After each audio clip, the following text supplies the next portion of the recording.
Nah, ternyata press release-nya membuat saya ini kaget.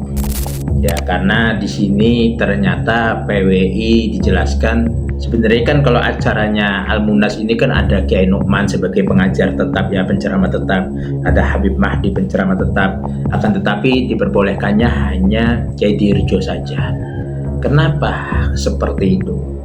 Ya, padahal PWI LS punya uang, punya seragam, punya umat, kenapa tidak bikin acara sendiri? Malah ngeriwuhi acaranya orang gitu loh. Ya, ada poin yang ke-6 ya, di sini dijelaskan kita ahibah berhadapan melihat bahwa mereka adalah saudara. Ahibah ini memandang PWI itu saudara, dan itu memang yang dianjurkan oleh para ulama-ulama yang ada di ahibah.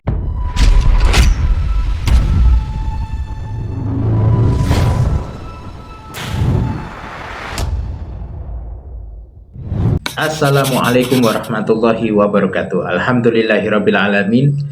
Pada kesempatan ini saya merasakan terkejut, kaget lah dengan adanya press release di mana Ahibah ini mengeluarkan press release atau bisa dikatakan berita acara terkait tentang kemarin mengawal acara yang dihadiri oleh Ketua Ahibah Tegal, yaitu Al-Ustadz Kiai Nu'man Aziz, dan juga dihadiri oleh Habib Mahdi bin Muhammad Al-Hiyad, di mana beliau juga sebagai pimpinan majelisnya ya. Nah, ternyata press release-nya membuat saya ini kaget. Ya, karena di sini ternyata PWI dijelaskan. Yang pertama ini poin-poinnya akan saya sebutkan. Poin pertama, PWI LS menghadiri acara Majelis ICR Al-Munas Brebes pimpinan Habib Mahdi Al-Hiyad. Mereka hadir setelah panitianya diintimidasi agar ceramah kiai saja, tidak boleh Habib, padahal majelisnya pimpinannya seorang habaib.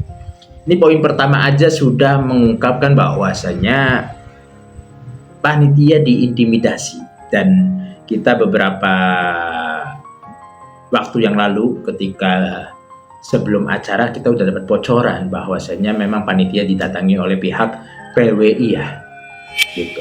Kedua, poin kedua ini, bahkan sekelas Kiai Nu'man, Kiai Lembut Pribumi yang seharusnya ceramah tidak diberikan ruang untuk ceramah oleh PWI LS, yang diperbolehkan hanya satu, yaitu Kiai Dirjo.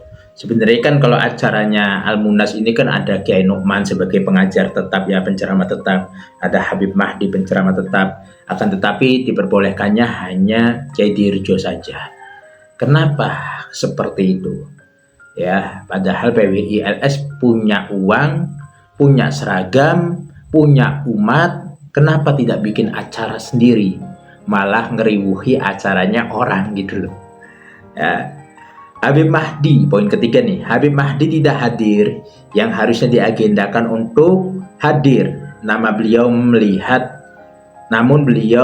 kondisi Habib Mahdi tidak hadir yang seharusnya diagendakan untuk hadir, namun beliau melihat kondisi, akhirnya beliau ini lebih mengambil langkah untuk kesuksesan acara dan menjaga kondusivitas. Beliau tidak hadir. Ya, untuk menjaga kondusivitas dan kesuksesan acara, ya beliau otomatis tidak hadir nih. Karena posisinya kalau beliau hadir percuma juga, karena kalau ceramah pun tidak akan diizinkan oleh PWI. Saya melihat seperti ini, PWI udah kayak aparat kepolisian gitu. mengatur ini, ngatur itu gitu ya. Yang keempat, poin keempat nih, kami Ahibah akan bersikap tenang dan mengikuti komando dari kiai kami. Kami Ahibah bisa saja semalam bergerak, tapi orang tua kami pribumi dulu tidak mengajarkan untuk bergesekan dalam suatu pengajian. Ya, orang-orang tua terdahulu memang tidak memperbolehkan, ya, pengajiannya untuk ngaji, bukan untuk berperang. Pengajiannya untuk ngaji, bukan untuk gesekan satu sama lain, betul. Ya. Lalu poin yang kelima, yaitu anggota Ahibah semalam berhadapan dengan PWI LS dan tidak gentar sedikit pun menghadapinya.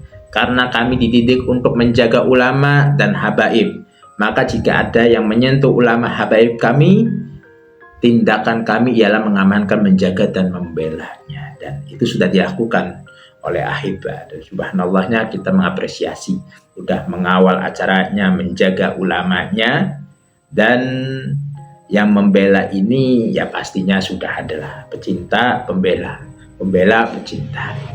Dan di sini ada poin yang ke-6 ya. Di sini dijelaskan kita Ahibah berhadapan melihat bahwa mereka adalah saudara. Ahibah ini memandang PWI itu saudara, dan itu memang yang dianjurkan oleh para ulama-ulama yang ada di Ahibah. Malah justru, ayo kalau lihat PWI jangan melihat mereka itu adalah musuh kita, tapi lihatlah mereka adalah saudara kita. Itu yang diajarkan oleh ulama-ulama Ahibah. Kita lihat PWI itu saudara kita, hanya saja beda organisasi. Gitu. Namun di sini sedangkan PWI melihat kita seperti musuhnya. Apakah betul? Ya tergantung lagi dari pandangan mereka ya PWI. Tapi kayaknya melihatnya itu dengan cara seperti itu. Ya. Lalu poin yang ke-7 ya. Poin yang ke-7 ini ialah kami DPP Ahibah akan melayangkan surat ke depannya untuk meminta pihak terkait dari desa hingga bupati agar ormas yang memecah belah seperti ini agar bisa ditindak atau dibubarkan, karena sudah membuat was-was masyarakat, meresahkan masyarakat yang ingin mengunjungi acara tersebut. Brebes 21 November 2025. Dan itu betul ya, setiap acara-acara yang dimana acara tersebut acaranya habaib, entah itu acaranya kiai yang pro dengan habaib di daerah Brebes itu, kalau memang ada hadirnya habaib pasti akan ada intimidasi, akan ada surat-suratan gitu. Di situ Ahibah akan mengirimkan surat juga kepada pihak desa, kecamatan, polsek, polres, dan bupati. Di situ dijelaskan ya tadi dalam press release-nya bahwa Ahibah akan berangkat dengan metode birokrasi persuratan apabila ini terus terjadi, dan mungkin akan duduk bersama ditengahi oleh pihak-pihak aparatur pemerintahan. Dan mudah-mudahan ini sebagai informasi saja ya. Kurang lebihnya mohon maaf, itu press release kita tampilkan dan bisa dipahami. Kurang lebih mohon maaf. Waalaikumsalam warahmatullahi wabarakatuh.